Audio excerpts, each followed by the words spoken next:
हमने यह जान लिया है कि ईश्वर और हमारा संबंध क्या है।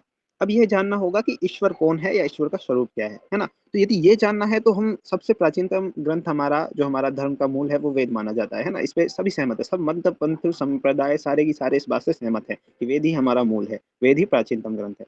तो हम वेद से ही इन संदर्भों को ढूँढने का प्रयास करेंगे कि ईश्वर कौन है या ईश्वर के बारे में क्या बोला गया है। हालाँकि वेद पूरा वेद ही ईश्वर की महिमा गाता है, ईश्वर की उपासना करता है, लेकिन फिर भी हम कुछ प्रमुख मंत्रों से उसको समझने का प्रयास करेंगे। जैसे वेद में एक शब्द आया है अग्नि के लिए, नाम आया है, परमात्मा को अग्नि नाम से संबोधित किया गया है, अग्नि शब्द से। तो अग्नि का अर्थ क्या होता है? जो अग्रणी हो, जो गतिशील हो, ठीक है? तो गति अर्थ तक धातु भी आ रही है इसमें कि भई ये गतिशीलता भी है और सबसे अग्रणी भी है। हम सबसे पहले उत्पन्न हुआ, हर कार्य में हमसे आगे, ठीक है? तो ये अग्रणी है। एक बात तो ये हो गई अग्नि की, है ना? और ऊर्जा से भी संबंधित हो गई क्योंकि गतिशील है, ठीक है? एक आता है इंद्र, इंद्र होता है परम ऐश्वर्यवान, उससे ज़्यादा ऐश्वर्यशाली कौन है?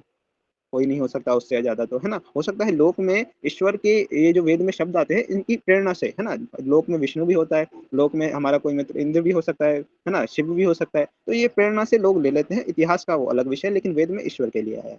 उसके बाद शिव है, जैसे शिव का अर्थ क्या है? कल्याणकारी, जो हमारे लिए कल्याणकारी है। उसके बाद ऐसे ही बहुत सारे सविता, जो सृजन करने वाला है ना? ऐसे ही बहुत सारे आते हैं, बहुत सारे शब्द ईश्वर के लिए प्रयुक्त होते हैं, है ना? तो है क्या ईश्वर? तो ईश्वर के गुणों का तो बखान कर दिया। अब ईश्वर को यदि उसके स्वरूप को समझें, तो कैसे कहेंगे? अब वो जो ईश्वर का शब्द का अर्थ है, ईश्वर शब्द का अर्थ क्या है? शासक, है ना? जो शासक है वह ईश्वर है ना? जो परम शासक है, सबका वो पूरी सृष्टि का संचालन करता है ना? तो अब वो कैसे इस व्यवस्था को चला रहा है? उसी व्यवस्था को बोलते हैं ऋत। तो ईश्वर के बारे में वेद हमें बताता है कि कैसे ये सारी व्यवस्थाएँ वो चलाता है ना? लेकिन उसके स्वरूप को समझने के लिए, जो उसका स्वरूप है, वैसे कहते हैं कि उसका कोई स्वरूप नहीं है, आदि अनंत है, लेकिन उसे समझने के लिए अनुभव की आवश्यकता होती है। बाकी हम उसके कार्य उसको जान सकते हैं, महसूस कर सकते हैं, इतना होता है।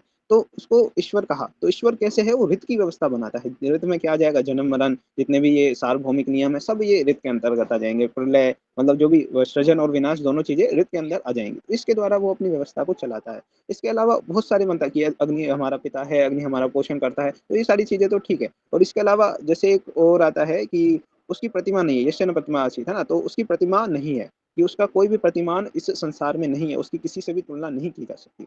और क्या आता है? ईशावास्यम इदं सर्वम, है ना? तो यानी वो सब जगह है ना? उस जैसा कौन हुआ है? कोई भी नहीं हो सकता, वो सब जगह है ना? और जो अंतिम मंत्र है यजुर्वेद अध्याय 40 का कि यो स्व आदित्य पुरुष सो स्व,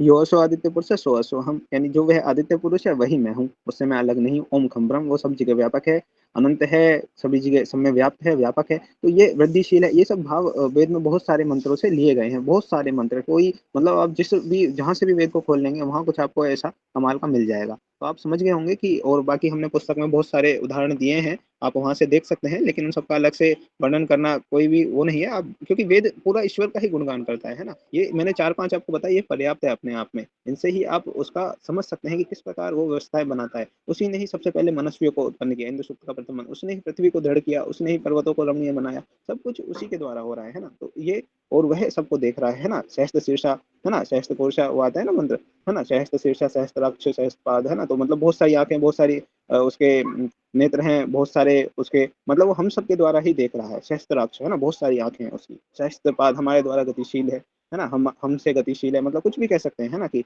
हमारे द्वारा वो भी गति कर रहा है, हम में है वो। और बात ये है कि वो हमारे द्वारा देख रहा है। तो बहुत सारी ऐसी चीज़ें आपको मिलेंगी कि उनसे आप समझ सकते हैं चीज़ों को।